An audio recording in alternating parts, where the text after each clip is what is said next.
Singh ji, chairman NDDB doctor Minesh Saha ji, प्रदेश सरकार के सलाहकार शिवनीश अवस्थी जी, कृषि उत्पादन आयुक्त श्री दीपक कुमार जी, प्रमुख सचिव दुग्ध विकास श्री अमित घोष जी, प्रबंध निदेशक mother dairy Shri CP Dev Anand ji,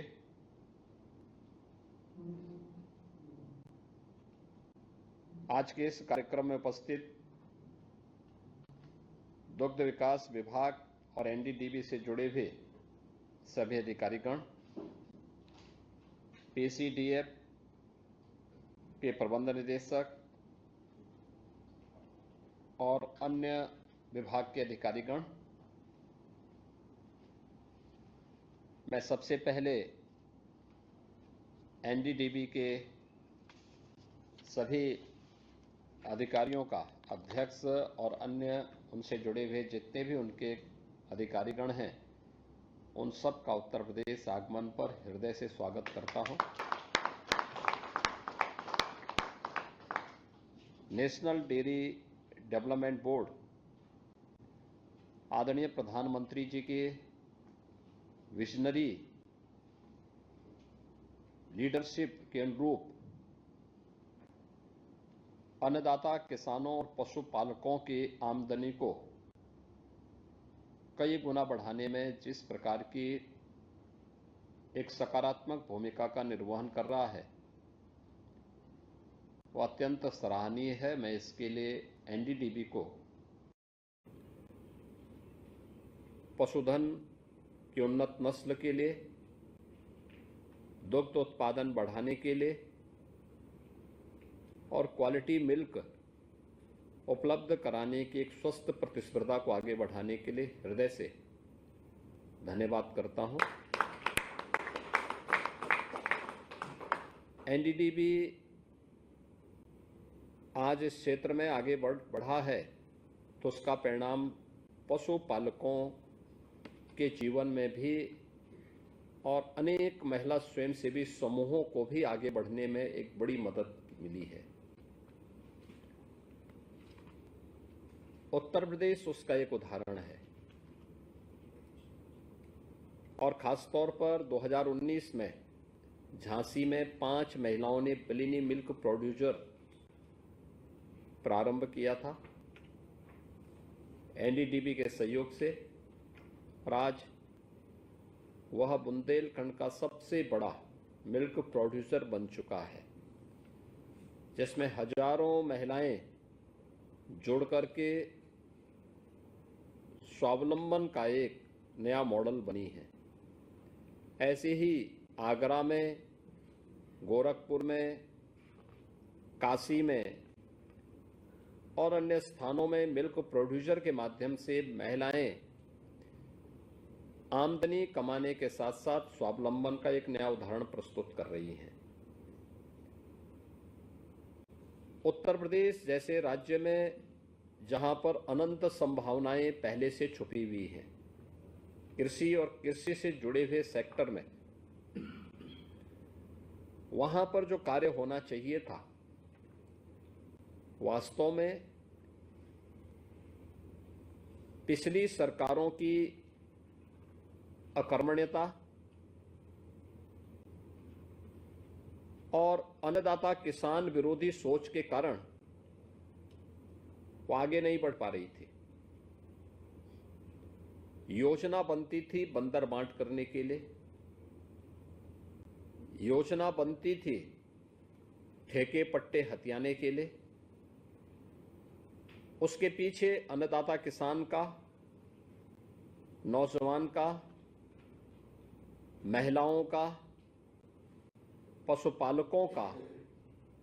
हित हो सके, ये भाव ही नहीं था। और यही कारण था कि जिस राज्य में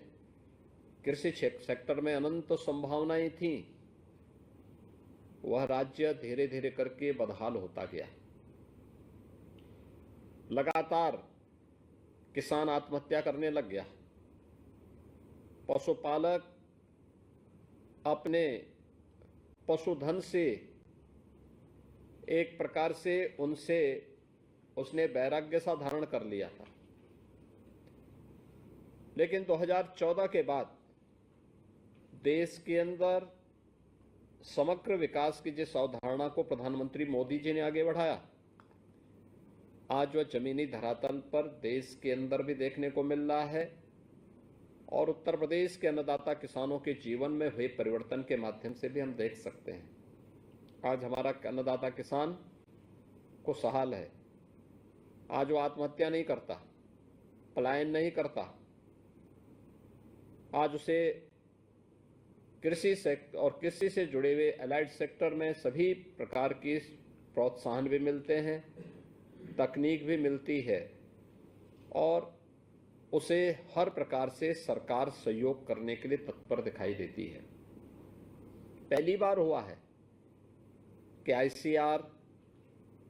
या सेंट्रल और स्टेट गवर्नमेंट की यूनिवर्सिटीज में, लैब्स में या फिर कृषि विज्ञान केंद्रों में जो कृषि वैज्ञानिक कार्य कर रहे हैं, वे पहली बार किसानों के खेत में जाकर के उन्हें प्रशिक्षण दिए हैं। कृषि संकल्प अभियान अभी हाल ही में प्रधानमंत्री जी के उस विजन को साकार करता हुआ दिखाई देता है। और ऐसे ही पशुधन के सेक्टर में भी, डेयरी क्षेत्र में भी जो अनंत संभावनाएं थी, उन संभावनाओं को हमने उत्तर प्रदेश जैसे राज्य में कभी भी ईमानदारी के साथ आगे बढ़ाने के लिए पिछली सरकारों ने प्रयास नहीं किया। उसी का परिणाम था कि धीरे धीरे करके यहाँ पे उन्नत नस्ल का हमारा पशुधन नष्ट होता गया। सबसे अच्छी उर्वरा भूमि यूपी के पास, सबसे अच्छा जल संसाधन उत्तर प्रदेश के पास, उन्नत नस्ल का पशुधन भी यूपी के पास हुआ करता था। लेकिन धीरे धीरे करके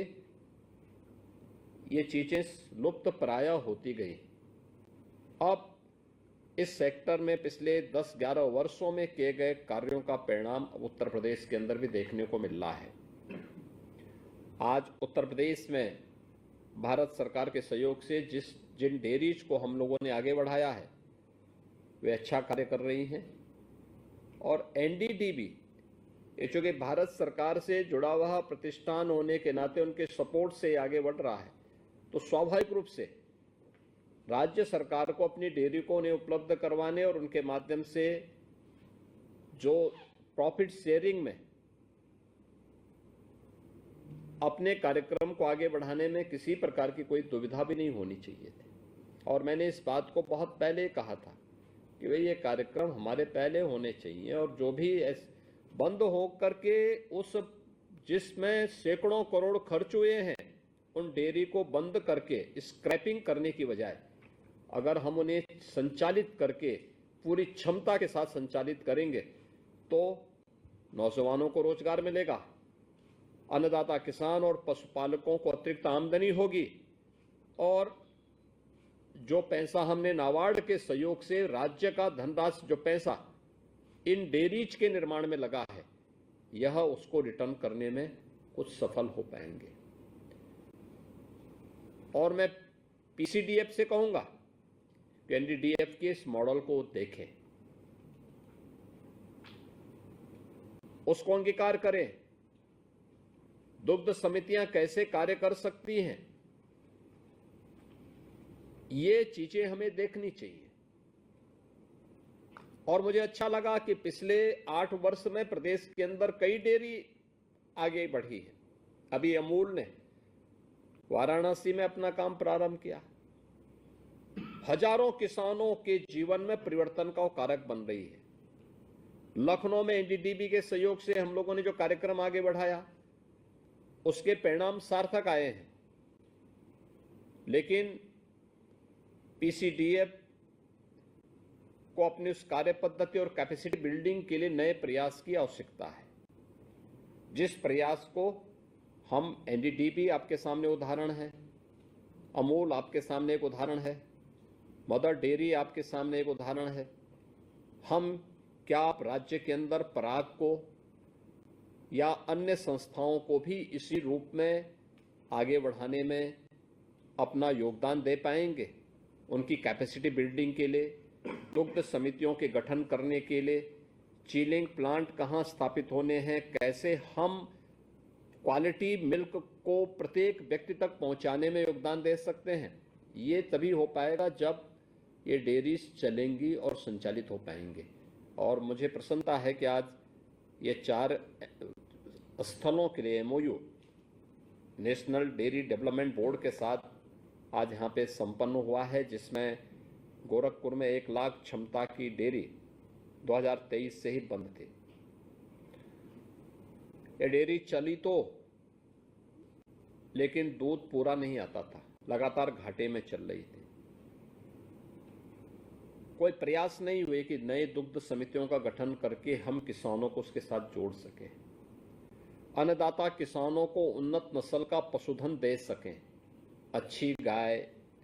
अच्छे नस्ल के भैंस या जो पशुधन उसके पास है उसमें अच्छी ब्रीड उसके माध्यम से पैदा हो, इसके बारे में जो पहल होनी चाहिए थी उसका अभाव देखने को मिल रहा था। विभाग को जिम्मेदारी लेनी चाहिए थी, वहाँ पे कहीं न कहीं उस दिशा में जो प्रयास होने चाहिए उसको और तीव्र करने की आवश्यकता है। कानपुर में 4 लाख लीटर की डेयरी, नई बनी इस डेयरी कुछ ही दिन चल पाई, घाटे में लगातार चलने के बाद बंद हुई। आज उसको फिर से रिवाइव करके NDDB उसको आगे बढ़ाएगी। 1 lakh litre dairy, 1 lakh litre की क्षमता की कन्नौज की काउ मिल्क से जुड़ी हुई डेयरी, ये भी नाबार्ड के सहयोग से बनी थी और उसको भी हम लोगों को नए सिरे से फिर से रिवाइव करके उसको आगे बढ़ाना पड़ेगा। और ये चीजें होती हैं तो एक साथ सभी स्टेक होल्डर उससे लाभान्वित होंगे, पशुपालक भी, महिला स्वयंसेवी समूह और दुग्ध उत्पादक समितियां भी। इसके साथ ही जो यूथ उससे सर्विस पाएगा, नौकरी पाएगा या वहां काम पाएगा, उन युवकों के बारे में भी, उनको भी काम मिलेगा वहां पे। और एक नया माहौल प्रदेश के अंदर एग्रीकल्चर के फील्ड में जो प्रधानमंत्री जी का विजन है, किसानों की आमदनी को या पशुपालकों की आमदनी को कई गुना बढ़ाने के लिए ये चीजें भी होंगी। इसमें पशुधन के लिए अच्छा फीड कैसे उत्पादन किया जा सकता है, अंबेडकर नगर की हमारा पशु चारा उत्पादन का प्लांट,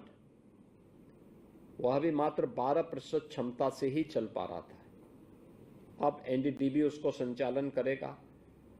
न केवल पूर्वी उत्तर प्रदेश में बल्कि पूरे उत्तर प्रदेश के अंदर से वहां से क्वालिटी फीड हम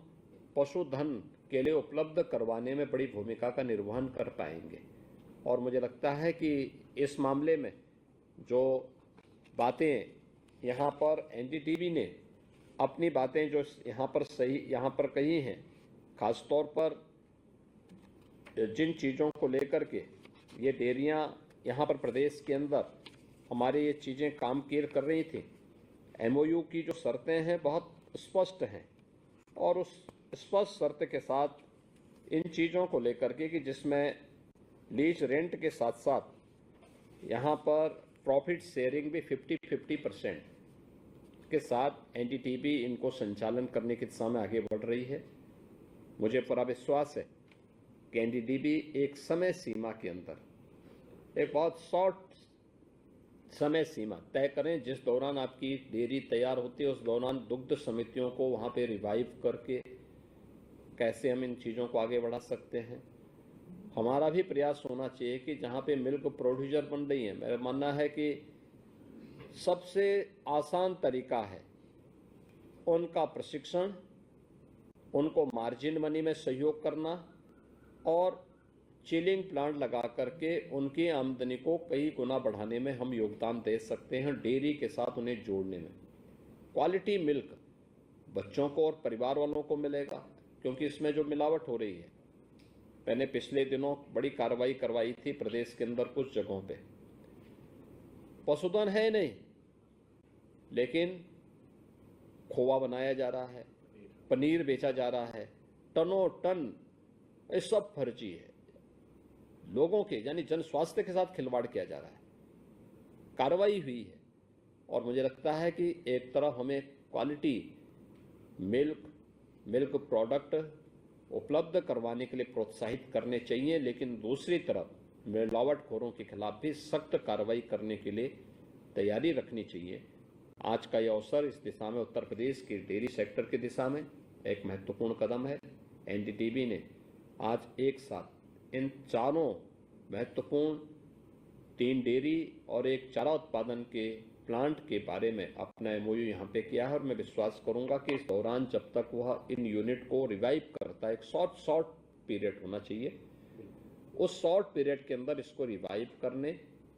और इस दौरान दुग्ध समितियों को सक्रिय करके कैसे कर्मचारियों की कैपेसिटी बिल्डिंग को भी तेजी से आगे बढ़ाने के लिए उनके पास अनुभव है, उनके पास इसका एक लंबा जो है अनुभव का लाभ यहाँ पर प्राप्त होगा और मुझे अच्छा लगेगा कि ये चीज़ें फिर से प्रारंभ होती हैं और अपनी फुल स्ट्रेंथ के साथ चलती हैं। दुग्ध कलेक्शन उतना होता है तो वहाँ पर उन क्षेत्रों में जा कर के उस डेयरी के साथ जुड़े हुए जो लोग होंगे, समितियाँ होंगी, इनके साथ संवाद बनाने में मुझे भी और हमारे